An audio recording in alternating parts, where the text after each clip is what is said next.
अस्सलाम वालेकुम dear students, BCom part 2 sale tax की प्रॉब्लम नंबर 2 को हम सॉल्व करने जा रहे हैं।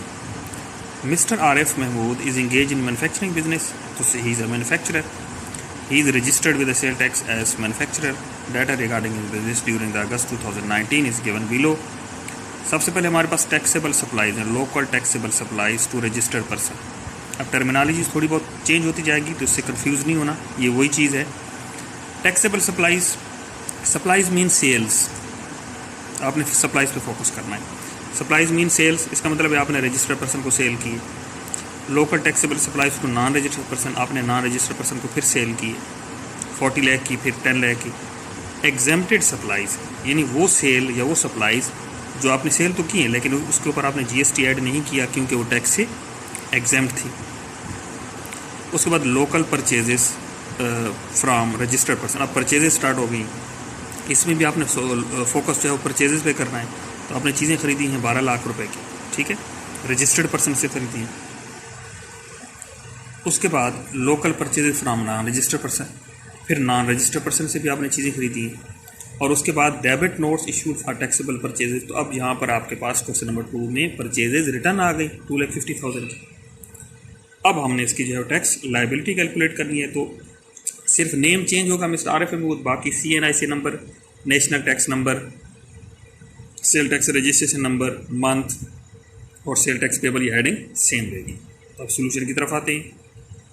सोल्यूशन में हमने सबसे पहले आउटपुट टैक्स देखना है, यानी जो हमने ऊपर कहा था कि हमारी सेल्स हैं, तो वो तीनों सेल्स यहाँ मौजूद हैं। लोकल टैक्सेबल सप्लाई ये भी सेल्स हैं, taxable supplies to non register ये भी सेल्स हैं। टोटल 50 लाख की आपने सेल्स की हैं।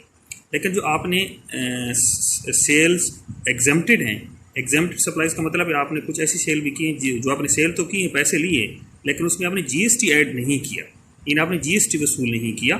वो GST से चीज़ें जो यानी जनरल सेल टैक्स से वो चीज़ें एग्जेम्प्ट थी, तो वो आपकी 5 लाख की हैं। तो टोटल आपकी जो आउटपुट है वो 55 लाख की है, ठीक है, टोटल आउटपुट आपकी 55 लाख की है। अब ये पहला क्वेश्चन है जिसमें आपके पास जो टैक्सेबल सप्लाईज हैं उसके साथ एग्जेम्प्टेड सप्लाईज भी जो है वो मौजूद है। अब यहाँ पर आउटपुट कैलकुलेट की गई है लेकिन आउटपुट का टैक्स कैलकुलेट नहीं किया गया। अब आते हैं इनपुट टैक्स की कैलकुलेशन पे। आपने लोकल परचेजेस किए रजिस्टर्ड पर्सन से, उसके ऊपर 17% हमने ले लिया। आपने नॉन रजिस्टर्ड पर्सन से की हैं तो उसके ऊपर हम इनपुट टैक्स नहीं लेते, पिछले क्वेश्चन में भी नहीं लिया, यहाँ भी इनपुट टैक्स नहीं होगा। तो आप क्या जो इनपुट टैक्स का टैक्स है वो 2,04,000 है, और उसमें से आपने परचेजेज रिटर्न जो कि 2,50,000 की थी उसका आपने परचेज रिटर्न का जो इनपुट टैक्स है वो 17% है, वो 42,500 है। तो वो परचेजेज वाले टैक्स में से परचेज रिटर्न वाला टैक्स माइनस हो जाएगा, तो हमारा इनपुट टैक्स हो जाएगा 1,61,500।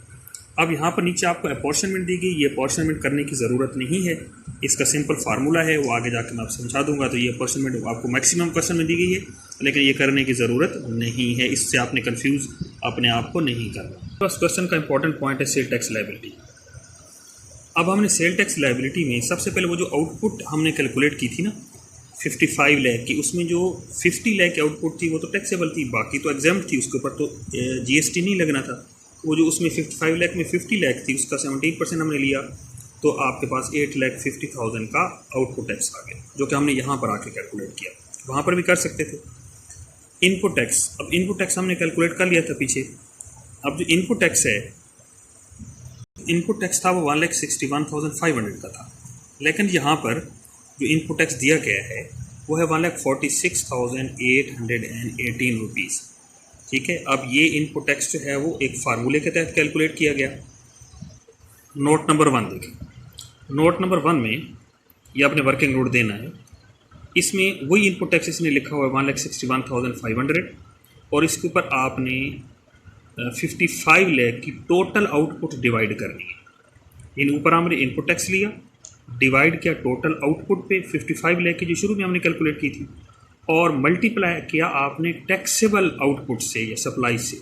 टोटल आपकी आउटपुट जो थी 55 लाख की थी वो डिवाइड हो जाएगी, और उसमें जो टैक्सेबल थी वो 5 लाख की थी, वो आपने मल्टीप्लाई कर दी। तो इस तरह जो टैक्सेबल सप्लाईज हैं उनसे रिलेटेड इनपुट टैक्स आ गया 1,46,818। ये इनपुट टैक्स आपने जो है वो आउटपुट में से माइनस करना है। लेकिन फिर आपने मान लिया 61,500 के ऊपर 55 लाख को डिवाइड किया और 5 लाख से मल्टीप्लाई किया। इसका मतलब है जो एग्जेम्प्टेड थी, एग्जेम्प्टेड सप्लाईज, उनके ऊपर आउटपुट टैक्स तो नहीं था, लेकिन आपने जब वो ख़रीदी थी और तो उसके ऊपर आपने इनपुट टैक्स पे किया था, आपको एग्जेम्प्टेड सप्लाईज पे जो इनपुट टैक्स है वो रिफ़ंड हो जाएगा। इसका मतलब ये है कि आपकी जो एग्जेम्प्टेड सप्लाईज थी 5 लाख की, वो जब आपने ख़रीदी थी तो आपने इनपुट टैक्स पे किया था, इस वजह से आपको 14,682 का इनपुट टैक्स एग्जेम्प्टेड सप्लाईज पे रिफ़ंड हो जाएगा। लेकिन ये जो 50 लाख की आपने टैक्सेबल सप्लाईज की थी, इनका जो इनपुट टैक्स है वो एडजस्ट होकर 1,46,818 आ गया।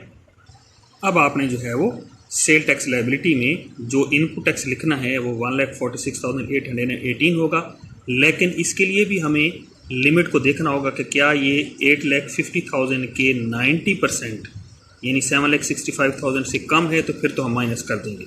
तो ये 7,65,000 जो कि हमने 90% लिया, 8,50,000 का ये उससे कम है, इस वजह से ये विद इन लिमिट है। तो हम इस जो फार्मूले से हम इनपुट टैक्स लेके आए हैं वो इनपुट टैक्स अब यहाँ पर 90% की लिमिट से भी कम है, तो हम इसको आउटपुट टैक्स में से माइनस कर देंगे और इस तरह हमारे पास जो आउटपुट टैक्स में से इनपुट टैक्स माइनस करके नेट जो हमारे पास टैक्स आएगा वो 7,03,182 आ जाएगा।